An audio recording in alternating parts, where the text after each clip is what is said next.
Good evening. We're glad to have all of you with us this evening.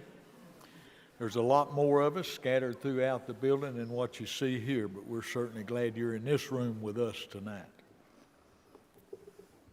I heard the voice of Jesus say, I heard the voice of Jesus say, come unto me and rest.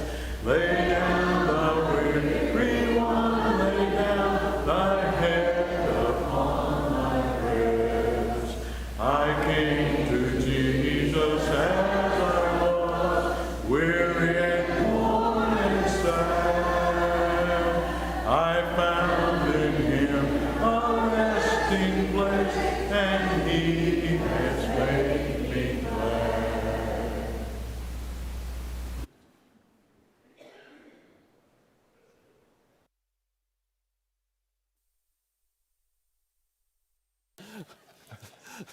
He told me y'all better be ready to get up there. He told me to sit. He told me to sit down and relax. So it's good to see everybody here tonight. Thank you for being here. I guess Brother Fred thinks we didn't have enough time or something last time. Thank you. Thank you. I hope you're having a good week. Thank you for taking time to be with us tonight. We're going to be looking at Matthew chapter 8. I think we're going to start about verse 14. I was out last week, and I'm on a every other week basis right now. I appreciate that. So I'll be out next week again. But tonight, Matthew 8:14. Hey, don't tell them you're going to be out next week. You'll thin the crowd on me. No, they'll be coming out in groves next week. You know, we talk about titles, and last week we ended in verse 13, Matthew 8:13. And Jesus said to the centurion, go and it shall be done for you as you have believed. And what a great way to kind of start into tonight. But we talk about the titles I put on the slides, and last week it was as you have believed. And I think that it's a real challenge for us as we talked about at the end. This week,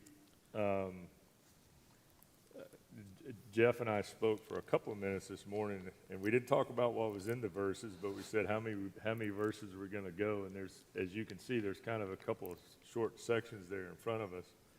So I don't know if we're going to make it 4 verses or 7 or 8, but I guess we'll have to find out. Well, let me read the first couple of verses 14 and 15, and then I'll make a comment and then turn it over to you. When Jesus had come into Peter's house, he saw Peter's mother-in-law lying in bed, ill with a fever. So he touched her hand, and the fever left her, and she rose and busied herself serving them. Now, Matthew doesn't tell us a lot of details. Mark was a detailed author. He gave quick details. Mark, of course, is the shortest of the 4 accounts of the gospel, and Matthew, Mark, and Luke are what we call synoptic gospels, and by that we mean they tell the same, really the same stories, the same events, and they kind of line up the same way. But Mark's account is all the way back in Mark chapter 1 instead of Matthew chapter 8, instead of 8 chapters, because it's the shortest one. I read somewhere that the word in the book of Mark that's used more than any other word is the word immediately. And so Mark was written to the kind of the Roman mindset, and everything was quick and to the point. And so what Mark tells us is that this took place in the city of Capernaum, and it was after Jesus had preached in the synagogue in Capernaum. Now you can go to Capernaum today. It's a fascinating place because there have been many, many ruins that have been excavated in Capernaum, more so than a lot of the biblical sites. And there is a building there where you can look through. They created a glass floor, and you can look through the floor in Capernaum. And they're convinced that it is where the synagogue was, and there are some walls still there from the synagogue. And right next to it, they're convinced is where Peter's mother-in-law lived and where Jesus stayed when he went to Capernaum. Capernaum was kind of one of the kind of launching places for Christ because it was right there on the Sea of Galilee, and he could go just about anywhere around the sea from there. And so these events, we believe, took place after Christ had preached in the synagogue in the city of Capernaum. You know, and if you follow the chronology, and you know, we certainly find different orders based on the writers and who they were writing to. But if you look in Mark chapter 1, and by the way, I thought agreed it starts right out with "and immediately," but you start to see the order. It says immediately after they left the synagogue. Well, if you remember, last week we talked about Capernaum. We talked about it 2 weeks ago concerning the leper. But if you look at this one, at this particular instance in order, this actually, by chronology, more so likely happened before the leper, as well as before the centurion servant that we talked about last week. And if you look in the order of that chronology across Jesus' ministry, this one is really, really early. As a matter of fact, from the miracles of Jesus, this is likely number 4 in order versus the other 2 that we've already covered. So it's interesting that if you follow it in Mark, you do see a little better chronology than you do here in Matthew's account. And so what we learn is that Peter's mother-in-law had a fever. She was in bed, and did a little research on that idea of the fever. Apparently there were 3 major types of fever that people had during that day in that particular region. One was kind of a debilitating thing that caused them to have to go to bed. But they also had, in that area, we learned from local guides there that it's a very marshy area, and there's a lot of mosquitoes, and so malaria was prominent during that time. And so we don't know exactly what the exact diagnosis was, but we just simply know that she had a fever, and she was in bed. So it was enough that it caused her not to be able to do what she would normally have done. And as we'll see, she got up and did that, though. Well, and even one step before that, we learned that Peter's got a mother-in-law. Right. And without, you know, throwing stones, you know me, I try to speak in the affirmative where possible. You know, if Peter was, you know, Peter has been positioned as, from Catholicism, as the first pope, yet here's Peter with a mother-in-law. So I agree with everything else you said, but I did want to not throw coincidental probably either that is turned out the way it did, right? Right, exactly. And then if you look at verse 15, which Jeff's already read, and he touched her hand, and the fever left her, and she got up and waited on him. And, you know, so first of all, from last week's, you know, if you remember, the most astonishing thing was that the centurion belief was so strong that he said, just say the word. So we know that Jesus could touch and heal. We know he could say the word and heal, but here he touched and healed her.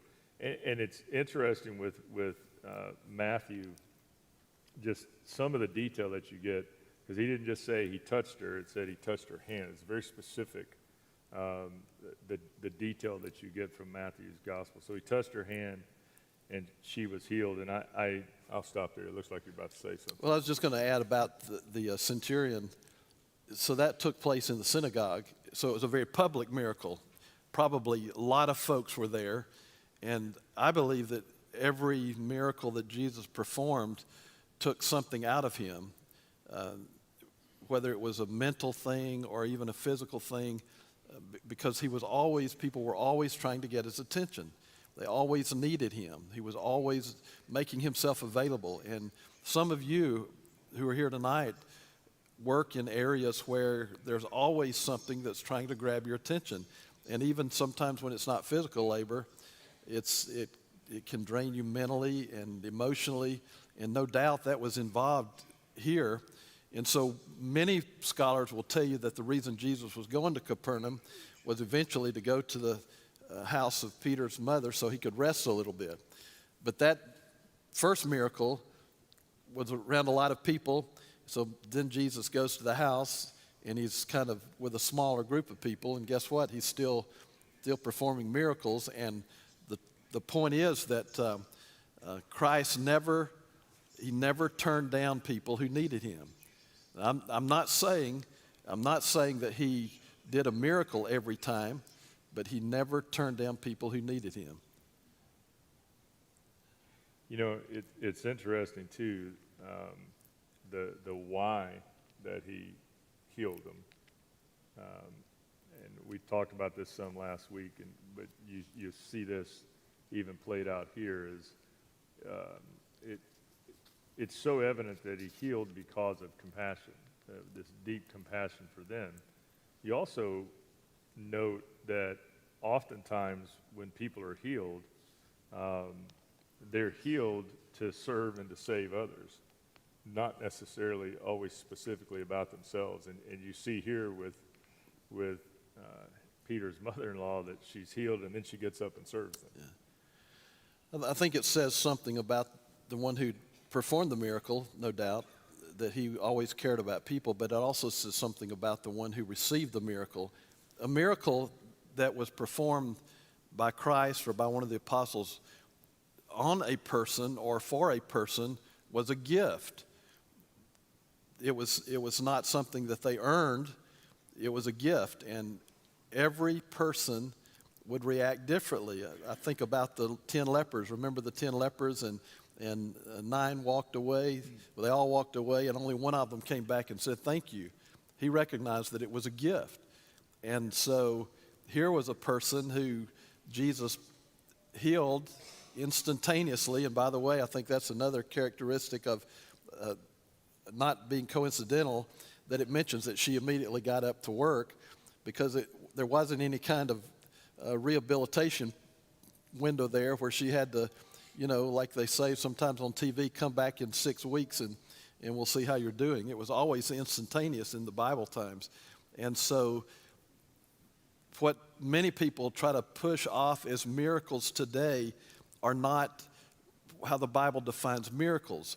I believe that God heals people today. I believe that God works through medicine and through doctors, but I do not believe that a preacher or any religious person can lay their hands on somebody and touch them like Jesus did this woman and immediately get up and they're healed. That was a biblical miracle. Some people kind of say, well, you don't believe that God can perform miracles. You don't believe that God works today.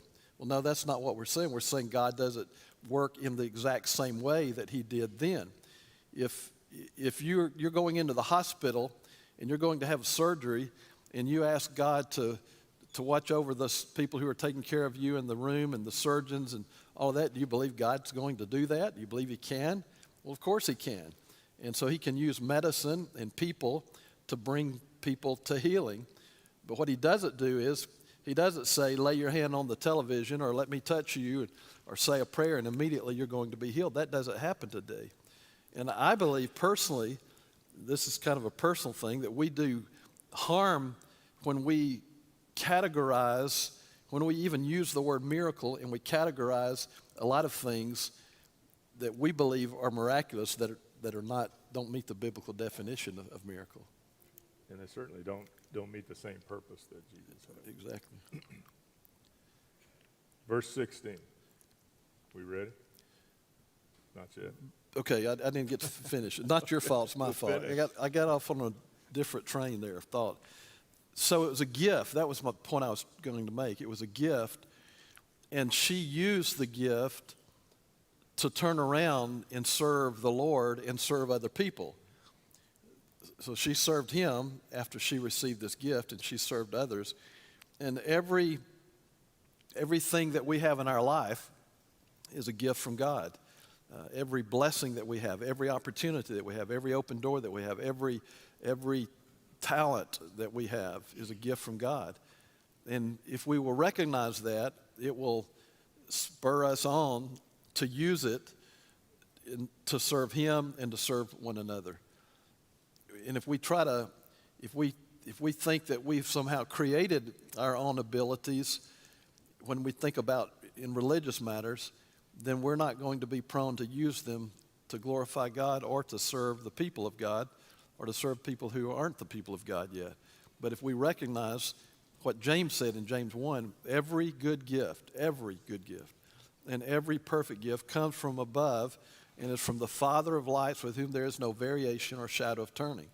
When I recognize that, I will be more prone to use that to glorify God and to serve the people of God. Sorry. Well done. That's it. Verse 16, here we go. Go. Now when evening came, they brought to him many who were demon-possessed, and he cast out the spirits with a word and healed all who were ill. Jeff mentioned Mark chapter 1 earlier. If you just kind of make it where you can flip back and forth between here and Mark 1. It's interesting if you look at Mark 1:32. We're going to we're going to look at the last phrase in this verse first, and then we'll go to the middle one. The last phrase, which is and healed all who were ill. Now, notice it says they brought to him many who were demon-possessed, and he cast out the spirits with a word, and it says he healed all who were ill.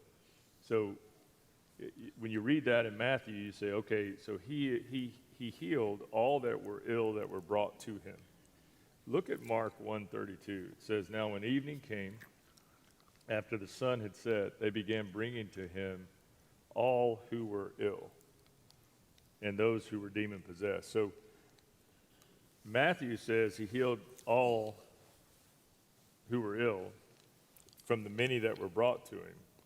Mark says they brought all to him that were ill. So when you think about him sitting in that home with his brother Andrew, with James and John and Jesus, and just the mass of people that were brought, if all that were brought there from that surrounding area that were ill were brought to him.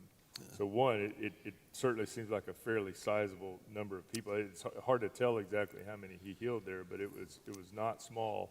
And it was actually really important because remember at this time, he was still trying to be able to enter cities where he could, so he could reach as many as he could, knowing there was an end to that was coming that would make it very difficult for him to do so. Yeah. We've already seen that at the end of chapter 7, but here you just know if they brought everyone that was ill that it was a pretty sizable group and that the word was going to get out rapidly. Yeah.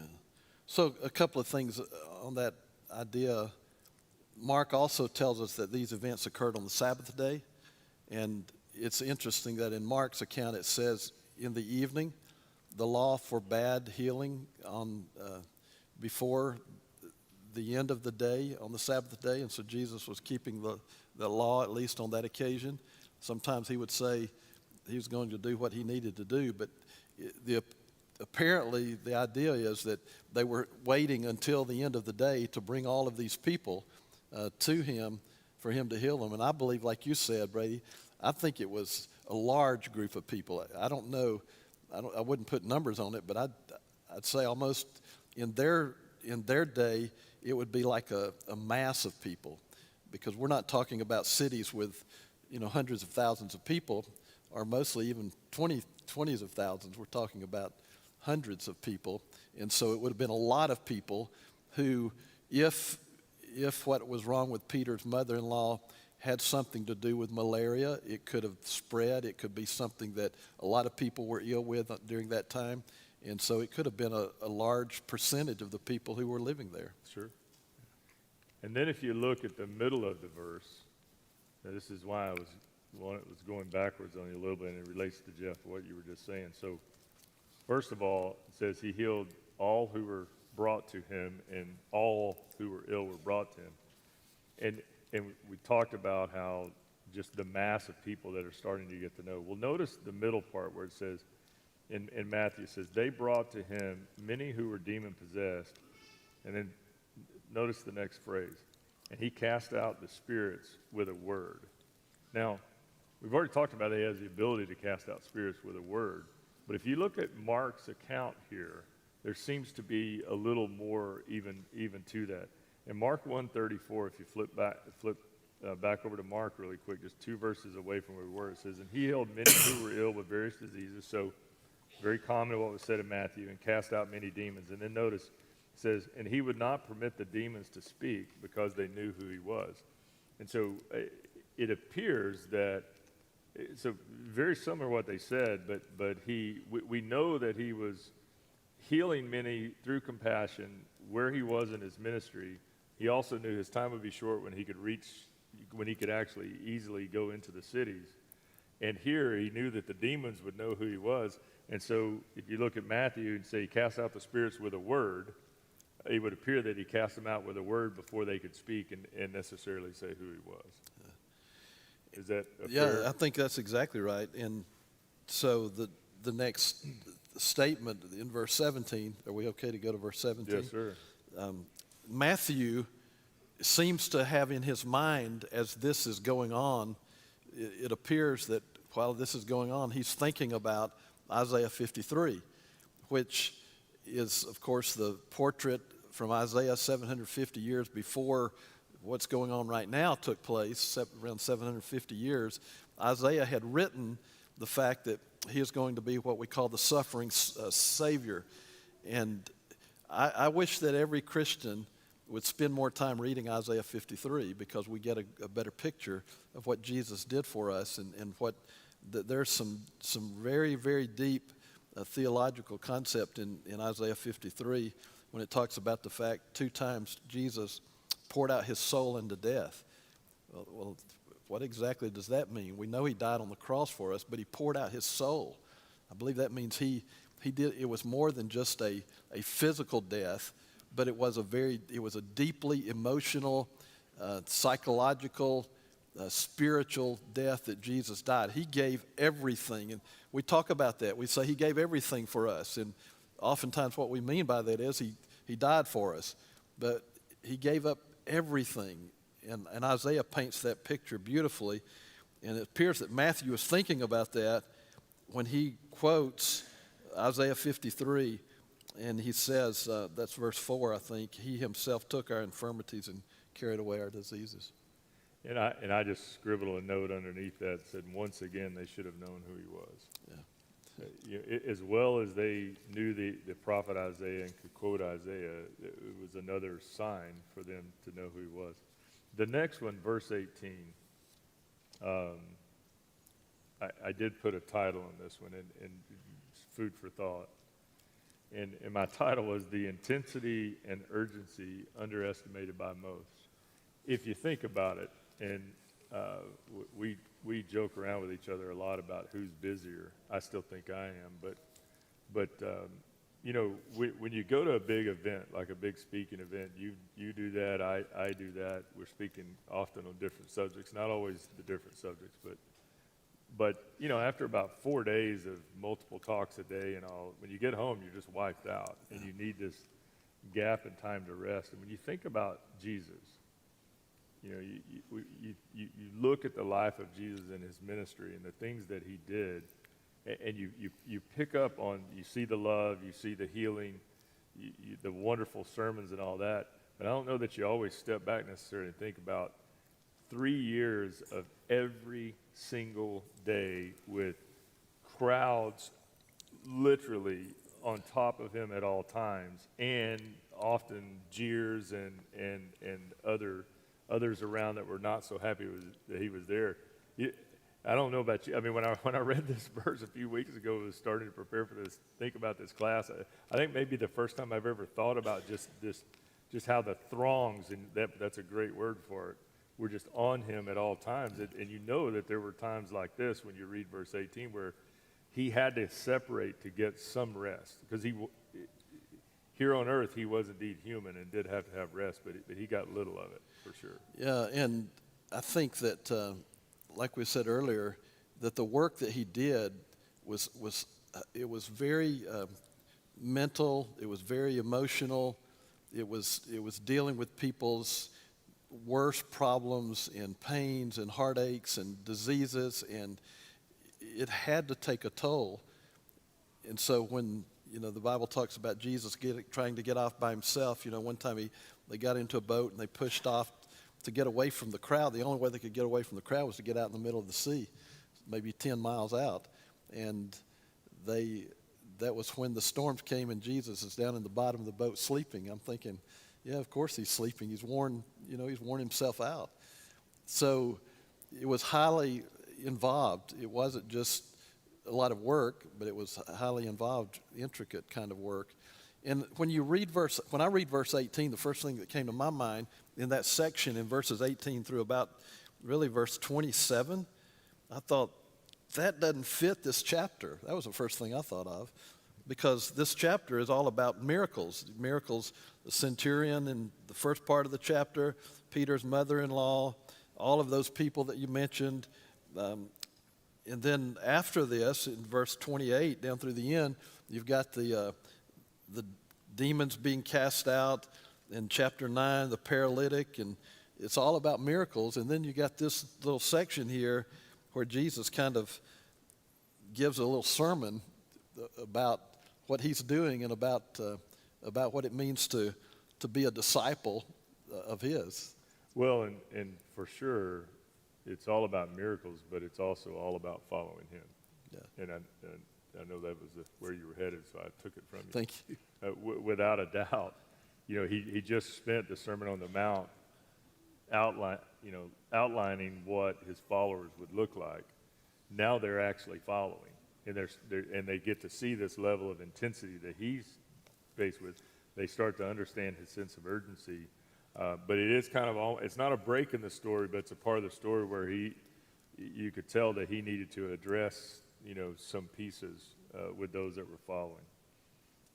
Then in verse 19, it says, then a scribe came and said to him, "Teacher, I will follow you wherever you go." And I put a little side note there. It's his first notice, both in verse 19 that we just read, where it said scribe. And then in a moment when we get to verse 21, you understand that this is a scribe, but it was a scribe that was indeed a follower. Mark did not call him a scribe. Mark said someone. Mark said, and as they were going on the road, someone said to him, "I will follow you wherever you go." But here, Matthew says this was indeed a scribe.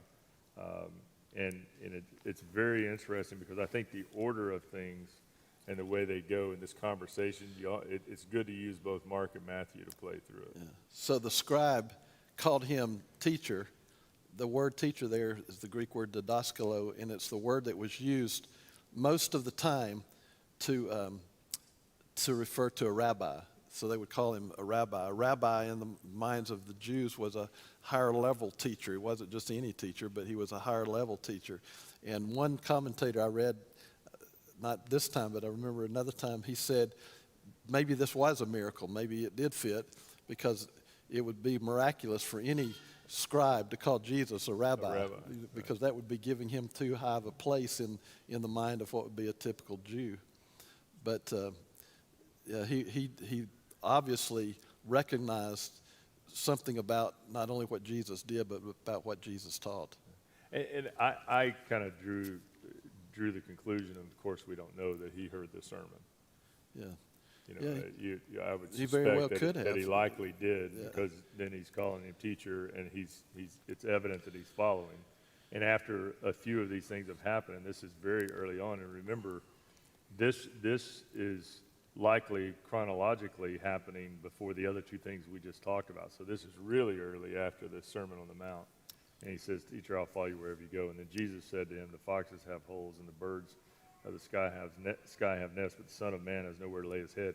And remember, we talked about, and I don't think you were here that week, we talked about the Son of Man, and we talked about the authority that Jesus had and the different things that within the Sermon on the Mount where he alluded to that authority.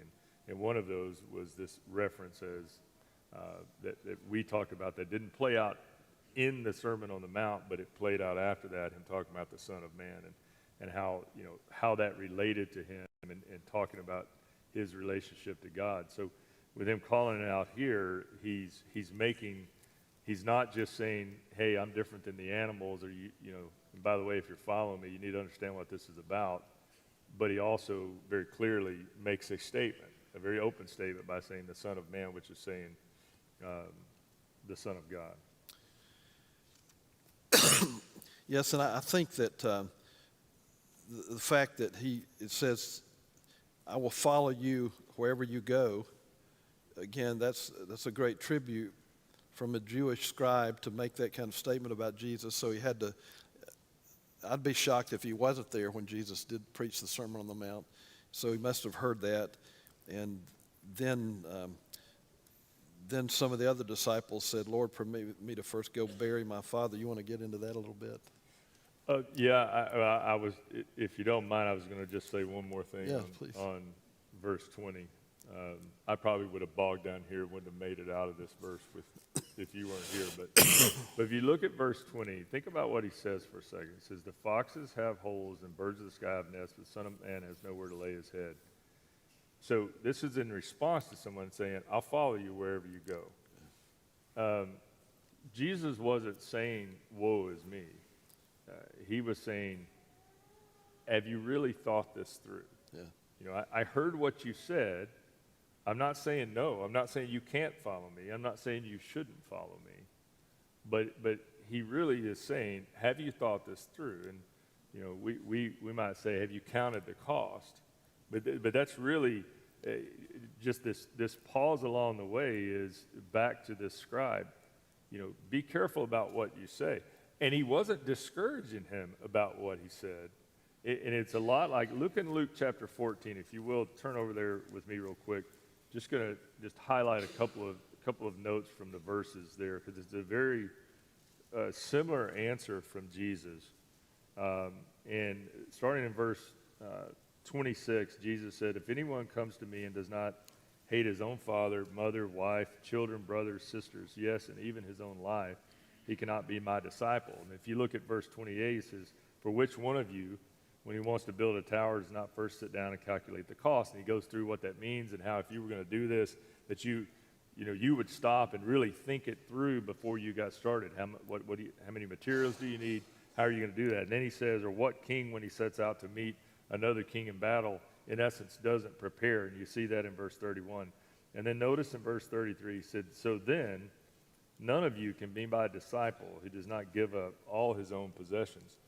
And we see him saying that throughout in answer to different people that approached him.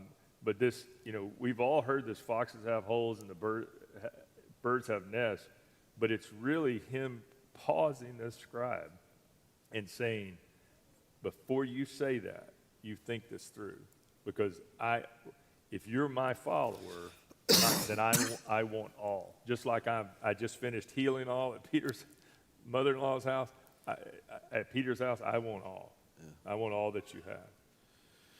Yeah, I think that a lot of times people say, well, I want to be a Christian. You know, I want to give my life to Christ, and they don't think through. Sometimes you want to say, are you sure you want to do that? Do you know what that might cost you? Do you know? Because we don't like things that cost typically, particularly in our country. We like things that don't cost a lot. Contrary to what, I know that there are people, I'm sure nobody here, I have a lot of people who talk to me, young guys, about being preachers. And there are some people that think that preachers only work one day a week. I know nobody here thinks that, but I've heard of that. 2 days a week, Sunday, and if they're in town, right? So what I want to say to some of those young guys is, do you understand what you're getting into? Do you really want to do this? Because it's not as easy as you might think it is, or as easy as it might look. And I think that way about Christianity. If Christianity doesn't cost us something, I'm not sure it's real Christianity that we're involved in, because it will cost. And you know, it really speaks to that the law of liberty requires more than the law of Moses. You know, if you just stop and as far as requirement of us, it's a deeper requirement. Well, Jeff, I think we have to stop. We're committed to stop at 7:05. Okay. And I know we really needed to get through a couple more verses, but we better stop here. Well, I'll let you handle through verse 27 next week. You got it. All right. Thank you again for being here tonight. Maybe there's somebody here tonight. I don't know every person here, and maybe there's somebody here whose life isn't what it should be, and you want to become one who is a follower of Jesus. You want to become a Christian, and if you believe that Jesus is the Son of God, and you're willing to give him your life in repentance and confess his name and be buried with him in baptism, you can become a child of God tonight. And it's going to cost you something in your life. Maybe you're here tonight and you haven't been living the way you should as a Christian. If we can pray for you, if we can help you, if you have any needs, we hope you'll come while we stand, while we sing. Lord, we come before thee now, at thy feet we bow.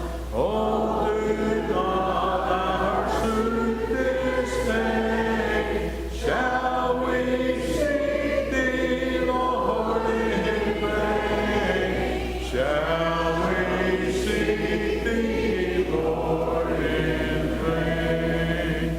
Grant that all may seek and find thee, our God, supremely kind.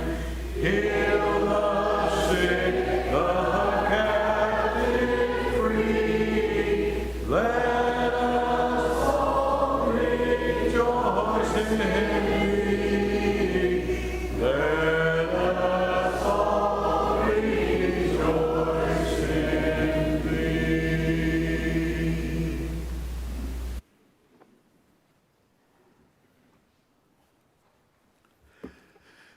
We appreciate these lessons that have taught us a great deal more to appreciate who Jesus is and the way that he goes about doing his work. This coming Saturday at 2 p.m. here in our building will be the memorial service for Larry White. And so we want to surround that little thin wife, Carolyn, with our sympathizing with her and being able to be supportive with her two children as they come in from Colorado. Interesting thing is, several years ago, Carolyn was already a Christian, and she asked Larry, would it be okay with you if the preacher brought in the Jewel Miller film strips and showed them? And they did, and he became a Christian. And the interesting thing is how that family of the preacher have links to this congregation. So, anyway, we look forward to that. Let's pray. Our Father in heaven, help us to appreciate the cost that you and your Son have paid to be able to provide the powerful redemption that we need. Let us never underestimate the need of redemption in you and the need of keep on growing. Father, as we face the daily trials, help us to be very careful that we don't allow us to be short-sighted and worn down and lose fact of following Jesus with all of our being.